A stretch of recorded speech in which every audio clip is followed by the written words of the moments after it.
Ya, kita lanjutkan lagi. Tadi sampai mengukur kinerja model ya.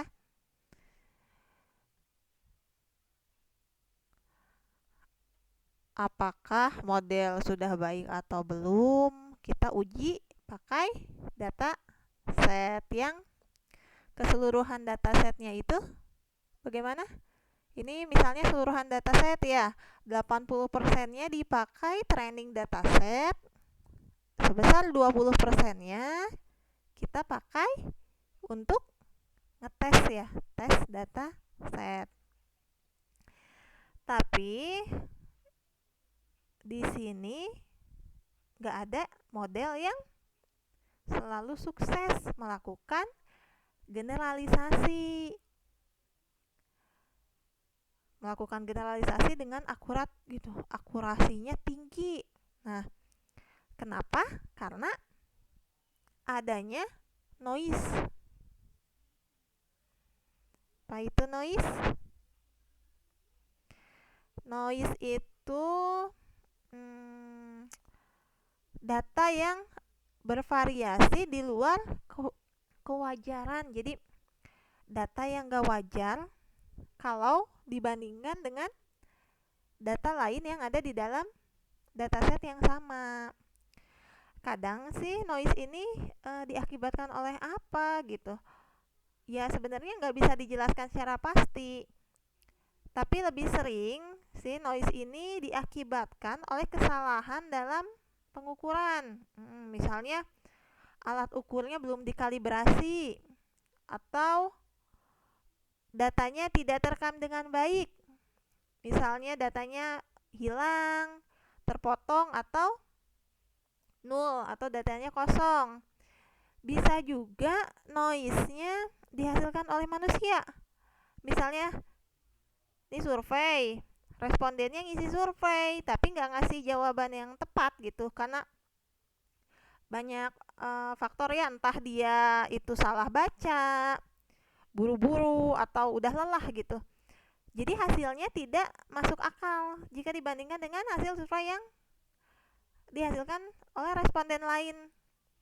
Asal-asalan nih si respondennya tuh ngisinya. Nah, kalau kita ngelatih model dengan model yang terlalu banyak noise ya, di dalam training datasetnya itu terlalu banyak noise, kita nanti dapat masalah, repot nanti. Masalahnya di sini disebutnya overfitting. Jadi kan kalau karena noise itu fenomena yang acak ya, jadi nggak bisa dijelaskan secara pasti. Si noise ini akan buat pola sesungguhnya di dalam data jadi kabur atau nggak jelas. Model yang overfit ini akan tampak bagus dalam proses training, tapi kalau diuji dengan tes dataset, kinerjanya akan merosot. Oleh sebab itu, kita harus sebisa mungkin menghilangkan noise dari training dataset sebelum membuat model ya.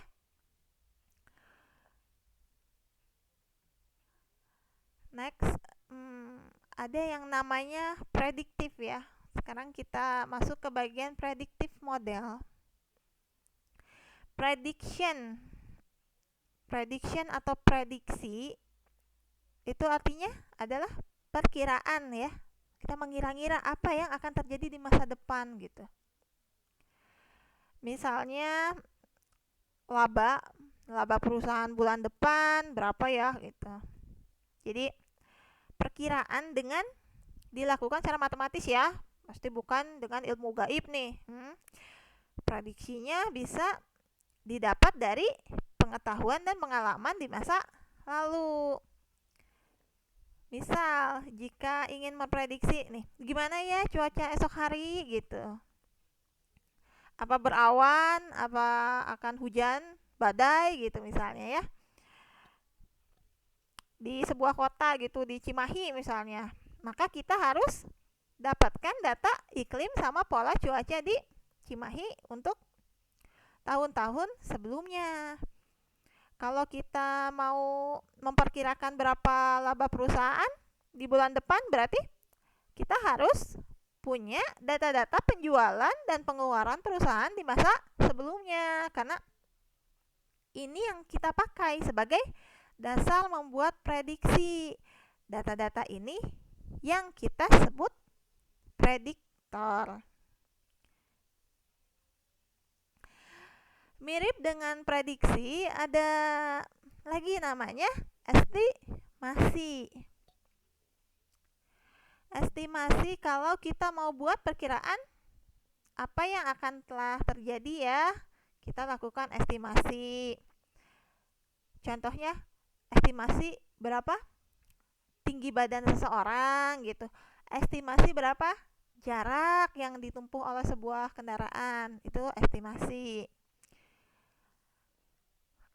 Ada lagi, tadi ya udah dibahas ya tentang noise ya, kenapa model tidak selalu akurat karena ada noise-nya. Di sini kalau kita masuk ke predictive model, ini berarti kan memecahkan persoalan yang memerlukan prediksi dan estimasi. Ya, kurang besar layarnya tadi, digedein dulu. Tadi ada yang namanya istilah lainnya, ada prediktor, ada noise ya. Noise kalau datanya di luar kewajaran dibandingkan dengan data lain. Ada juga istilahnya overfitting kalau melatih model dengan terlalu banyak noise. Kita bahas lebih dalam tentang predictive model. Predictive model ya, seperti namanya ya, bisa digunakan untuk memecahkan persoalan yang memerlukan prediksi dan estimasi. Di algoritma machine learning kan yang dicoba itu mencari hubungan hubungan antara target feature dengan feature ya. Target feature itu adalah yang ingin diprediksi, dan feature atau feature yang lain yang tersedia di dalam dataset. Jadi perlu dipahami ya, sebenarnya perbedaan antara prediksi dan estimasi secara matematis nih sebenarnya nggak ada gitu. Jadi kita bisa pergunakan model yang sama. Selain dipakai buat prediksi nilai numerik, predictive model juga bisa digunakan untuk melakukan kategorisasi. Kategorisasi atau nama lainnya di sini kelas ya. Kelas atau kelas gitu. Nah, ini disebutnya classification ya, atau klasifikasi. Modelnya disebutnya ya classification model. Contohnya pelanggan gitu bisa kita kelompokin ke pelanggan yang baru, pelanggan biasa, pelanggan setia gitu kan, pelanggan yang silver, gold gitu. Nah, kalau misalnya pasien bisa digolongin, oh ini pasiennya beresiko rendah gitu atau tinggi buat dapat serangan jantung. Email kita klasifikasiin antara spam sama yang bukan spam. Lalu apalagi cuaca bisa diperkirakan klasifikasinya ada cerah, ada berawan, ada hujan atau hujan badai gitu. Nah, agar dapat buat prediksi model ini harus diberi petunjuk yang jelas. Kita harus ngasih petunjuk yang jelas tentang apa yang harus diprediksi ya gitu. Gimana caranya belajar agar modelnya bisa terbentuk. Jadi ibaratnya nih kayak murid yang perlu bimbingan dan pengawasan. Masih ingat yang pembelajaran lalu proses trainingnya, kalau ibarat murid yang perlu bimbingan itu proses learningnya disebut apa? Supervised atau unsupervised? Di sini seperti supervised learning ya, murid yang perlu bimbingan dan pengawasan. Pengawasan di sini bukan berarti harfiah ya, diawasi oleh manusia, bukan, tapi artinya manusia harus mempersiapkan apa yang disebut ground truth. Jadi ground truth itu data lengkap hasil pengamatan di dunia nyata, tapi dijadiin masukan gitu bagi dasar proses belajar. Nah, datanya ini isinya apa? Isinya ya fitur-fitur sama target fitur. Jadi kan tugas mesinnya apa? Buat menemukan fungsi matematis yang paling bisa menggambarkan hubungan antara fitur dan target fiturnya gitu. Hasil keluarannya gimana tadi, harus dievaluasi juga sama kita biar dapat dilakukan langkah-langkah yang bakal membuat modelnya itu jadi lebih baik lagi gitu. Itu nanti dibahas lagi ya. Perbagian malah nanti kita bahasnya. Supervised learning itu kayak linear regression, logistik gitu, decision tree, random forest, naive bayes, sama neural network. Kita lanjutin dulu teorinya ke ada predictive model, ada descriptive model ya. Deskriptif, di sini ada ya banyak kasus ya di mana kita tuh nggak bisa nentuin target yang hendak diprediksi gitu. Karena sebaliknya kita lebih tertarik untuk cari pola yang terdapat di dalam dataset. Nah, modelnya kan jadi nggak bersifat prediktif tuh, tapi dibuat untuk mengetahui apa yang telah terjadi. Model seperti ini disebut namanya deskriptif model. Penggunaannya ada dua macam penggunaan deskriptif model ini. Yang pertama itu association, yang kedua itu clustering. Nah, kalau association ini kayak nemuin pola belanja pelanggan dari jutaan baris data. Dari jutaan baris data transaksi di sebuah pasar swalayan. Atau biasanya kita sebut ini namanya market basket analisis ya. Nanti dibahas lagi di lanjutannya, tapi nanti masih lama lah. Di sisi lain ada yang namanya clustering. Jadi clustering ini mengelompokkan data ya ke dalam kelompok yang homogen, makanya disebutnya cluster berdasarkan atributnya. Secara mandiri, ini model yang menghasilkan cluster ini berdasarkan kesamaan data tanpa sebelumnya ditentukan oleh manusia. Jadi kita biasa anggap clustering ini sebagai pengelompokan yang terjadi secara otomatis. Di sini contohnya nih digambar. Contoh clustering ini ada cluster A, cluster B, ada cluster C. Nah, di deskriptif model ini semua feature yang ada diperlakukan sama. Tidak ada lagi yang dianggap lebih penting. Tidak ada training dataset, tidak ada target feature yang ditentukan gitu ya. Prosesnya untuk membangun model seperti ini disebut unsupervised learning. Kenapa disebut kayak unsupervised learning? Kalau supervised tadi kan ada ibaratnya ada murid ya, terus diawasi gitu ya. Kalau ini ibaratnya ada murid tapi tidak ada guru yang mengawasi. Jadi sang murid ini harus cari sendiri pola-pola yang tersembunyi gitu tanpa diberikan jawaban yang benar. Nah, kalau di bidang ilmu kecerdasan buatan ini pengembangannya dari unsupervised learning ini disebut apa? Disebut deep learning. Nah, kalau ini clustering ya. Ada lagi ke feature selection. Selection diseleksi. Jadi dipilih. Feature selection, proses pemilihan feature ya.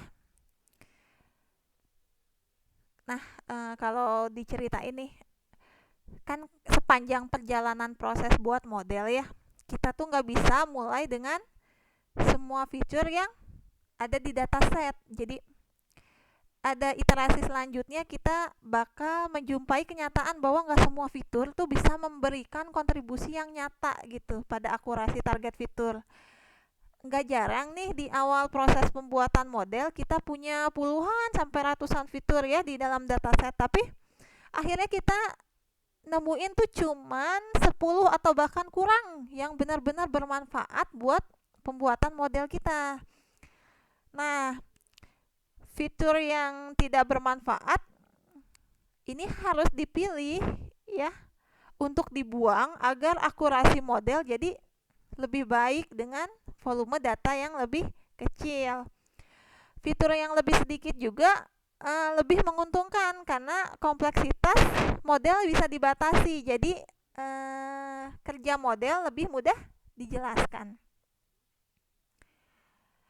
Lalu muncul pertanyaan, gimana sih cara melakukan feature selection? Nah, salah satu pengukurannya bisa dipakai yang namanya person correlation. Person correlation ini kata kuncinya itu seberapa dekat hubungan gitu. Seberapa dekat hubungan antara dua fitur. Tapi di sini mengikuti suatu garis lurus. Waktu pertemuan pertama kan pernah disinggung juga ya hubungan gitu kan. Jadi jangkauannya itu dari negatif 1 sampai positif 1 ya. Negatif itu bukan berarti lebih kecil dari 0 ya, karena 0 itu beneran gak ada hubungannya. Kalau negatif 1 tuh ada hubungannya tapi berbalik gitu hubungannya itu. Bertolak belakang. Nah, kalau negatif 1 atau plus 1 berarti kedua fitur itu memiliki hubungan linear yang nyaris sempurna. Kita masuk ke contohnya. Contoh ya, hubungan usia sama usia. Di sini kenapa 1? Soalnya kalau usianya 14 tahun, ya usianya berarti 14 tahun kan. Jadi linear ini hubungannya sangat erat karena ya memang angkanya itu juga. Kalau usia kita 50 tahun berarti usia kita ya 50 tahun gitu. Nah, kalau lihat di sini usia sama gaji hubungannya koefisien person correlation-nya 0,74. Hubungannya 0,74. Jadi berpengaruh ya, positif ya. Di sini semakin tinggi usianya, gajinya kan semakin tinggi gitu. Hubungan usia dengan gaji itu hubungan usia dengan gaji yang 0,74 ini akan sama dengan hubungan gaji dengan usia. Nah, jadi dibolak-balik tetap sama 0,741. Ya ini cuman contoh doang ya.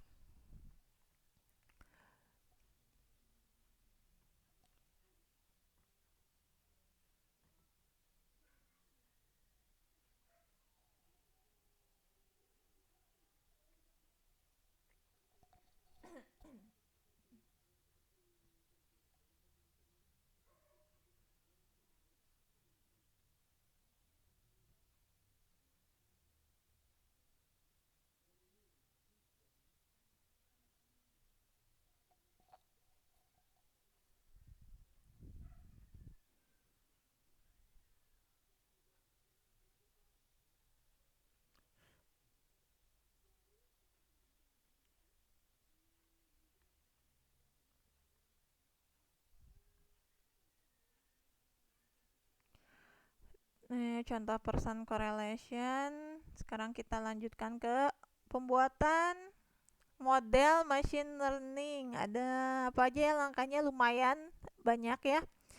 Yang pasti datanya harus kita persiapkan dulu. Di sini ada persiapan data, ada data collection, ada data exploration, ada sampling, ada standarisasi data, sama mendapatkan data set. Di tahap persiapan data.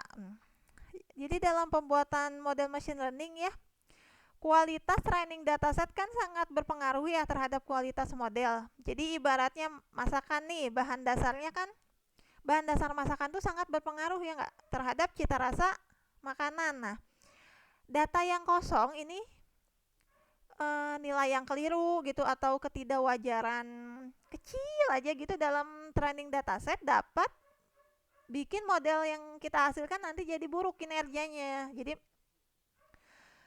padahal untuk mendapatkan data yang berkualitas tinggi kan bukan hal yang sederhana, sulit nih. Tantangannya yang pertama tuh ya, dapatin datanya. Nah, yang diperlukan dari sumbernya. Biasanya nih si datanya itu berupa sistem transaksional. Iya, isi datanya nggak bersih. Nah, selain itu data yang diperlukan belum tentu tersedia di sumbernya. Bingung juga kan? Kalaupun tersedia, umumnya terpencar di banyak lokasi. Dan lebih rumit lagi, datanya disimpan dalam berbagai macam format. Ada SQL, database ya, ada file text, atau yang lain sebagainya gitu. Jadi, diperlukan mekanisme khusus untuk pengumpulan dan persiapan data, biar bisa dipakai untuk keperluan machine learning. Nah, di beberapa penerapan, data yang sudah dipersiapkan untuk proses data analisis dan machine learning disebut analytical base table. Ini persiapan data. Masuk lagi, data disiapin terus di koleksi ya, collection, dikumpulkan. Jadi di sini proses pengumpulan dan pengambilan data dari sumber-sumber data yang bisa dilakukan secara berkala, bisa per hari, bisa per jam, atau per sekian menit, atau bisa juga real time ya. Nggak perlu semua data diambil, hanya informasi yang sekiranya diperlukan untuk proses analisis saja. Setelah terkumpul, hampir selalu diperlukan upaya untuk mengkonversi.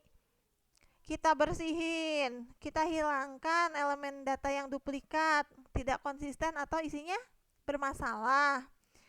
Lalu datanya harus diubah strukturnya agar sesuai dengan bentuk dan ukuran yang dibutuhkan. Nah, ini contoh data nilai yang tidak lengkap ya tadi ya. Ada pendekatan umum untuk menangani nilai kosong ya, impute ya. Impute di sini artinya mengganti nilai yang hilang dengan nilai yang lain ya. Penanganannya ada di impute, ada dibiarkan saja atau dihapus example-nya. Impute itu artinya ganti nilai yang hilang dengan nilai yang lain seperti angka rata-rata atau angka default-nya. Atau alternatif lainnya kita bisa hapus semua example yang memiliki fitur berisi nilai kosong bila diketahui informasi yang hilang memiliki hubungan kuat terhadap target fitur. Dan sebaliknya example tetap dibiarkan bila mana informasi yang hilang setelah melalui pengujian statistik terbukti tidak punya hubungan yang kuat dengan target fitur. Sini ada impute, biarkan, ada hapus example ya. Ini contoh data dengan nilai yang tidak lengkap.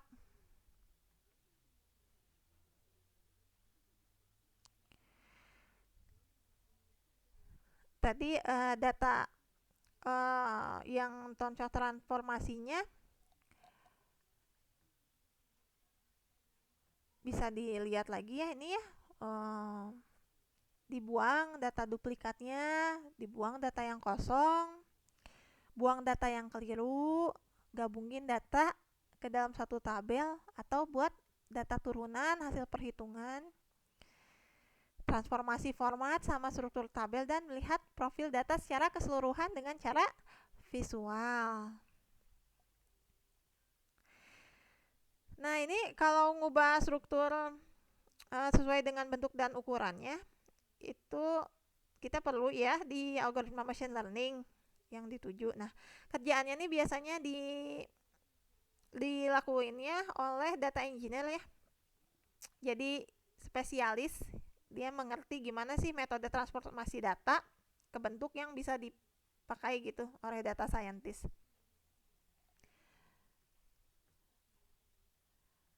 Ini contoh data tidak lengkap. Habis collection ya tadi, lanjut dengan data exploration. Nah, ini tantangan juga nih melakukan data exploration. Jadi eksplorasi, dipahami apa isi datanya sehingga bisa diputuskan elemen data mana yang penting, yang mana yang relevan gitu sesuai kasus machine learning yang kita ingin capai. Di sini diperlukan data scientist yang memahami domain permasalahan yang hendak dipecahkan. Salah satu yang harus dilakukan dalam eksplorasi data adalah pendeteksian outlier. Ini juga di pertemuan pertama pernah ya, outlier atau pencilan. Oke. Bisa dilakukan secara visual ini juga. Jadi example ya dengan feature yang punya nilai ekstrim. Di sini kan ekstrim yang berbeda jauh dibandingkan keseluruhan populasi itu biasa terdetek sebagai outlier. Jadi gak wajar dan sudah pasti harus dibuang. Kalau lihat di sini datanya ya, ini ada penghasilan bulanan sama tahun tuh di yang mendatar, tahun di horizontal ya, penghasilan bulanannya yang vertikal, yang sumbu Y. Itu ada 10 sampai 20 tahun udah menghasilkan penghasilan bulanan itu 10 juta 30 juta ya. 30 juta nih yang ini nih. Nah, ini data pencilan nih. Dia 10 sampai 20 tahun udah bisa menghasilkan penghasilan bulanan 30 juta. Habis baterainya bentar. Ya masih kecil gitu tapi udah bisa menghasilkan 30 juta kan. Jadi dia masuk data pencilan. Selanjutnya kita bisa temukan lagi data pencilan di sini. Umurnya 100 sampai 150 tahun gitu.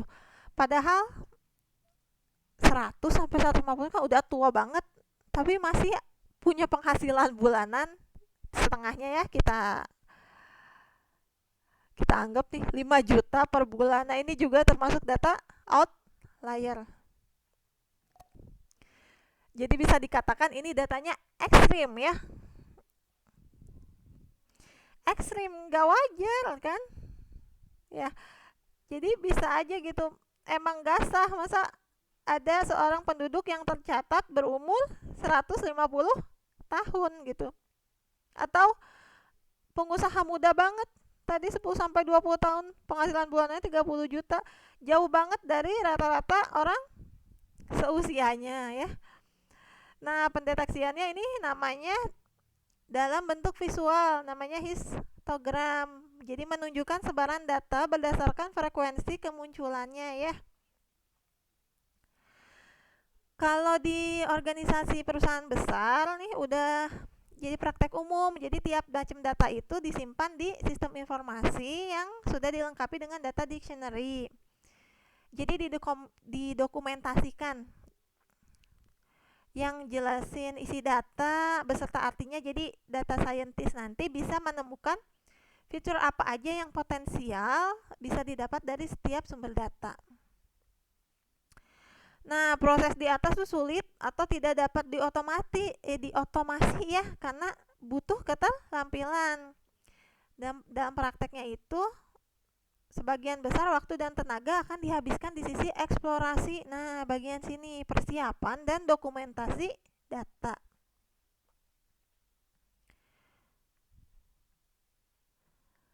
Itu tentang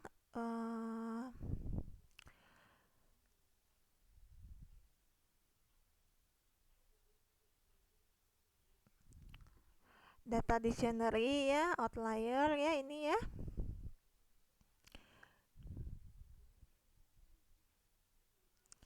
Masuk ke sampling. Sampling berarti mengambil subset ya. Subset sebagian data, bukan seluruhnya. Seluruhnya mau sensus ya, satu-satu ya. Sampling. Jadi dilakukan pengambilan acak sederhana. Di sini bisa juga stratify ya. stratify sampling. Jadi misahkan populasi ke dalam segmen-segmen yang kecil terlebih dahulu. Penjelasannya sampling ini kan ini semakin maju ya, makin maju teknologi komputasi gitu, yang mampu mengolah data dalam jumlah yang semakin besar. Nah, setiap orang berpendapat bahwa kita bisa langsung menganalisis seluruh dataset berapapun besarnya gitu. Ada semacam aturan umum yang menyatakan bahwa lebih banyak data lebih baik. Nah, padahal pandangan ini tidak selamanya benar, karena ada kalanya lebih menguntungkan kita pakai sampling. Kita ambil subsetnya, sebagian data saja, bukan seluruhnya. Kenapa? Karena dengan tidak mengolah seluruh dataset ya, proses komputasi bisa dihemat.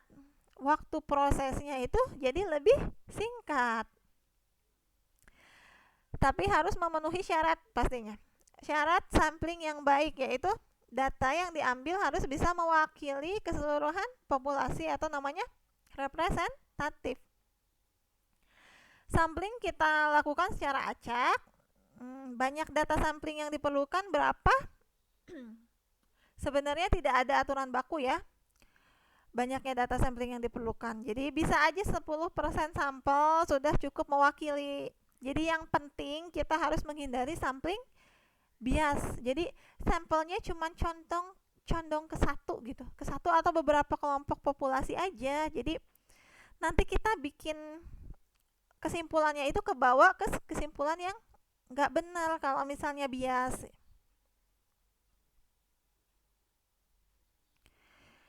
Misalnya nih, kita ngambil sampling data dalam satu hari transaksi ya. Sementara ada hari-hari lain yang punya pola transaksi berbeda, tapi kita ambil cuma satu hari aja. Padahal kan pola pelanggan ya, kalau belanja hari Senin tuh bisa sangat berbeda gitu dengan hari Sabtu. Nah, di sini bisa diambil ya salah satu metodenya pakai stratify sampling. Tujuannya apa? Agar bisa mengambil sampel yang merata, karena kita bagi dulu ke segmen yang kecil. Kita bisa ambil sampel yang merata untuk seluruh elemen data. Misalnya data penduduk kita pecah ke jenis kelamin, usia, suku, dan sebagainya sebelum dilakukan pengambilan acak. Setelah sampling ada yang namanya standarisasi data. Kalau kita mau bangun model machine learning, penting buat memastikan setiap fitur itu ada dalam jangkauan nilai yang sama. Kita tidak ingin ada fitur yang jangkauan angkanya tinggi, misalnya ya order ribuan atau jutaan. Itu mendominasi fitur yang jangkauan angkanya jauh di bawahnya, puluhan atau ratusan. Nah, jadi contohnya adalah lumrah. Jadi lumrah kalau suatu transaksi dengan mata uang rupiah bernilai dalam order juta atau miliar, namun order yang sama tidak wajar untuk transaksi dengan mata uang dolar Amerika, ya enggak? Namanya di standarisasi data. Untuk menghindari hal ini bagaimana caranya? Kita perlu normalisasi data. Kita bikin semua fitur punya skala jangkauan yang seragam, umumnya dengan mengubah nilai menjadi berpusat di sekitar angka 0 ya. Contohnya nih yang ada di sini namanya rescaling. Jadi dengan formula matematis data asli yang memiliki jangkauan lebar diubah menjadi skala 0 sampai 1.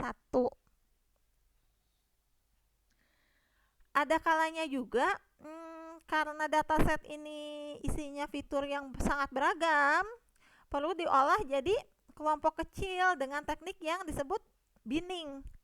Tujuan binning ini data ini yang bersifat kontinu diubah menjadi data kategori sehingga memudahkan analisis ya.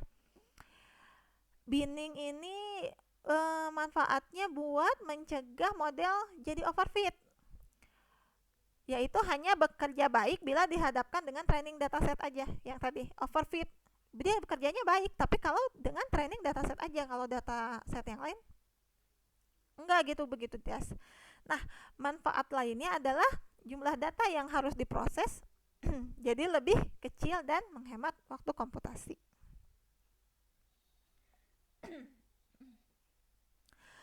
Contoh binning lagi ya, itu data penghasilan rumah tangga ya di penduduk suatu wilayah yang nilainya di atas 10 juta dikelompokkan jadi tingkat penghasilan tinggi di atas 10 juta, di bawah 3 juta tingkat penghasilan rendah, dan seterusnya. Atau binning juga bisa digunakan untuk pengolahan gambar digital. Jadi mengkombinasikan banyak pixel yang berdekatan dengan satu pixel aja. Kalau misalnya ingat mata kuliah image processing, oke. Lanjut ke mendapatkan dataset. Nih ya, di lingkungan nyata aja nih, data ya kita olah kan dari dalam sistem informasi transaksional, misalnya di perusahaan atau organisasi yang bersangkutan. Bisa penjualan ya, bisa transaksi penjualan, maksudnya database pelanggan, bisa survei kan, dan data lain dihasilkannya dalam kegiatan nyata. Nah, tapi semua organisasi pasti punya kebijakan masing-masing tentang kerahasiaan informasi ya, termasuk juga ada undang-undang yang melindungi privasi dari pelanggan. Jadi oleh karena itu biasanya data bakal dijaga ketat, nggak akan dapat dibawa keluar dari organisasi. Nah, tapi kalau kita yang lagi belajar, kita bisa dapetin dataset ya. Kita juga kan perlu dataset ya buat berlatih. Tapi kita di mana gitu kan, dari tadi dataset, tapi di mana kita bisa nemuin dataset itu? Nah, alternatifnya ada beberapa situs yang menyediakan contoh dataset bebas. Contohnya di UCI Machine Learning Repository ya, di University of California. Itu situs paling populer buat kita dapetin contoh dataset buat yang lagi latihan atau belajar.